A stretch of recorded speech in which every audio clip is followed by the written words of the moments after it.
Bonjour, Martine Salvage, troisième vidéo sur le portrait.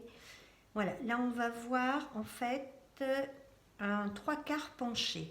C'est-à-dire qu'on voit vraiment le haut de son crâne et toute la partie du bas est vraiment en raccourci. Hein. C'est-à-dire qu'on se retrouve avec un et demi. Voilà, si on prend la partie du bas qui doit... Normalement, entre les yeux, quand on voit de face un portrait, on a vraiment à la moitié entre le haut du crâne et le bas du menton. Là, on se retrouve avec un et demi. Donc, elle a le visage penché et de trois quarts, ce qui va donner un axe comme ceci, l'axe des yeux, voilà l'ellipse des yeux très penchée, encore plus ouverte, le nez, voilà, et la bouche encore plus. Voilà, et on se retrouve avec cet ovale de visage, l'axe qu'on a mis voilà, bien haut. Je ne sais pas si ça ne va pas jusqu'à un quart. Hein. Si on prend la mesure, 1, 2, 3, oui, 2, 3 et demi. Hein. Donc il est vraiment... voilà, le cou, toujours pareil, il va s'accrocher sous l'oreille. Hein. Quand vous regardez votre... il y a un tendon là qui est derrière l'oreille, c'est la base du cou. Donc ça, vous pouvez aussi voir sur votre visage pour vraiment toucher les parties qui vous... pour comprendre bien la structure du visage. Hein. Voilà, donc on a tracé l'axe du milieu complètement à gauche, la première ellipse pour la hauteur du regard, la deuxième ellipse pour le nez et la troisième pour la position de la bouche. Donc on est en raccourci, donc on n'a plus du tout comme on avait au départ sur le visage de face, ce qui se passe entre les deux yeux et la base du nez, on est nettement plus court. Normalement, on pouvait reporter et avoir cette partie, enfin la longueur du nez égale à la partie qui est sous le nez et sous le menton. Là, c'est un petit peu différent. Bon, voilà.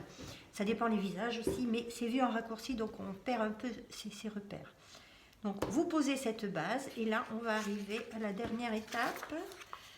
C'est-à-dire que là, j'ai rajouté du modelé au niveau du visage.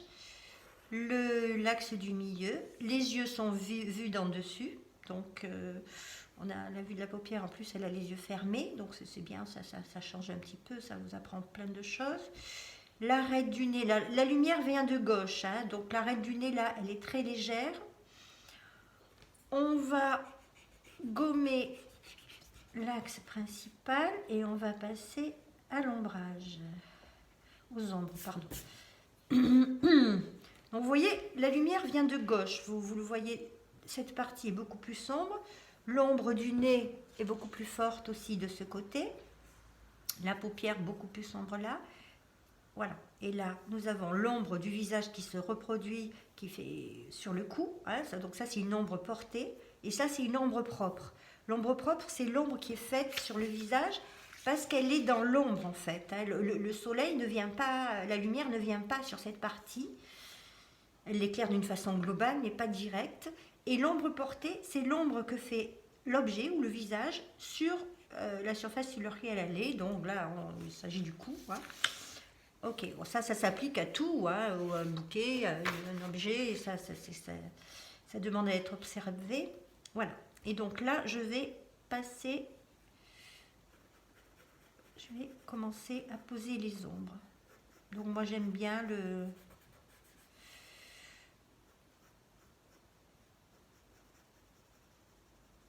les petits traits en oblique, c'est un petit peu mon... Ouais, j'aime bien ça. Donc là,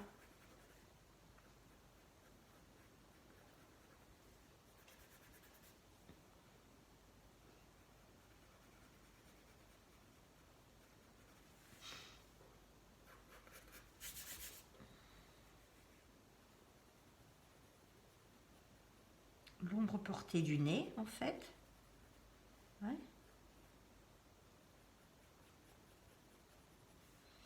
Voilà, j'accentue après un tout petit peu cette ombre.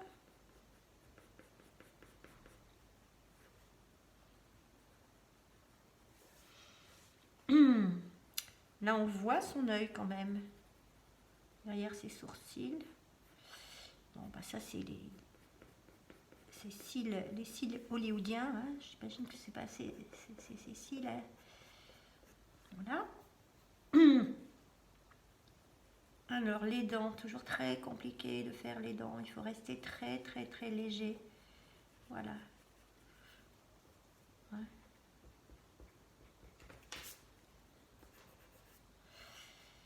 On va juste teinter ses lèvres.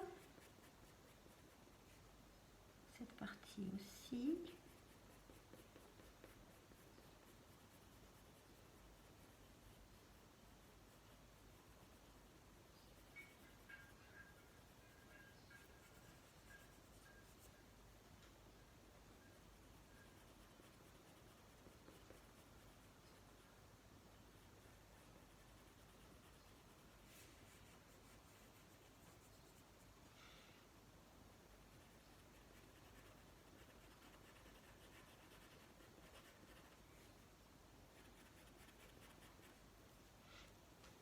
On a un petit coup de gomme, on peut retrouver le blanc, le petit brillant. Bon, on va pas.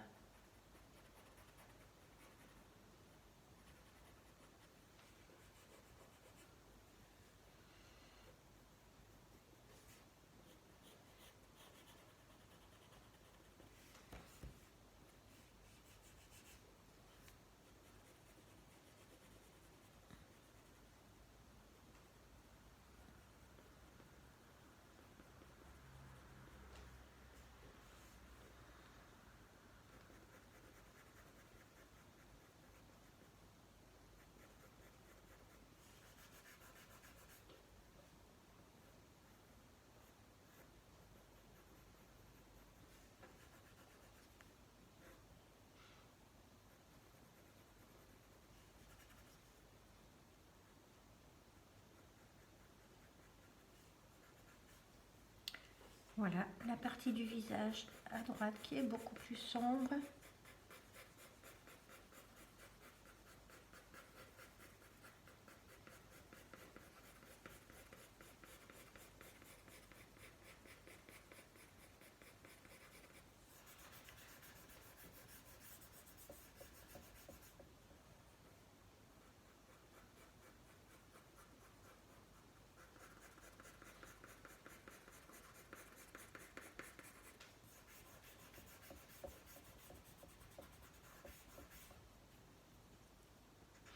Ouais, j'aime beaucoup ces gommes là au bout du crayon, ça permet vraiment de se libérer la main, d'avoir tout dans une seule main.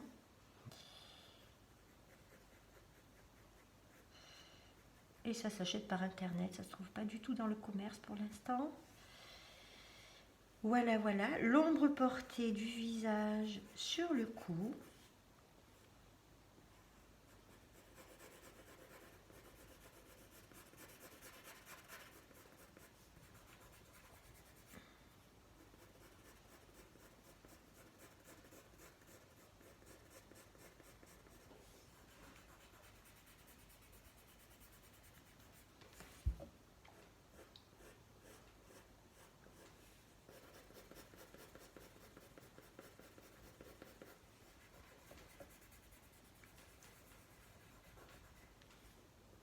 Il y a toujours une histoire d'équilibrage des valeurs, c'est-à-dire qu'il va falloir trouver, quand il y a une valeur forte comme ça, ouais, soit on l'atténue un peu en juxtaposant une ombre médiane pour pas trop attirer l'œil. Là où il y a le plus de contraste, l'œil va aller. C'est vraiment,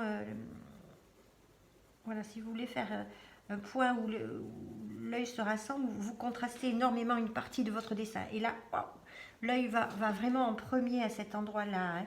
Donc, il y a tout un art de l'équilibre des valeurs, de façon à faire en sorte de vous servir de ça pour que l'œil soit dirigé dans cette partie plutôt que dans une autre, si vous voulez attirer dans un tableau ou sur un dessin.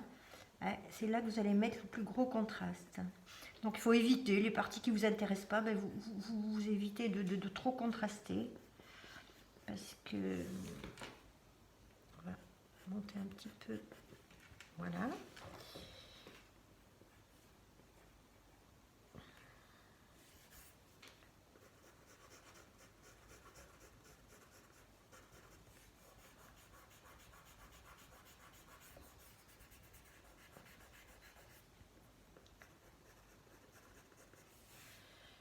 Voilà, donc on peut continuer longtemps.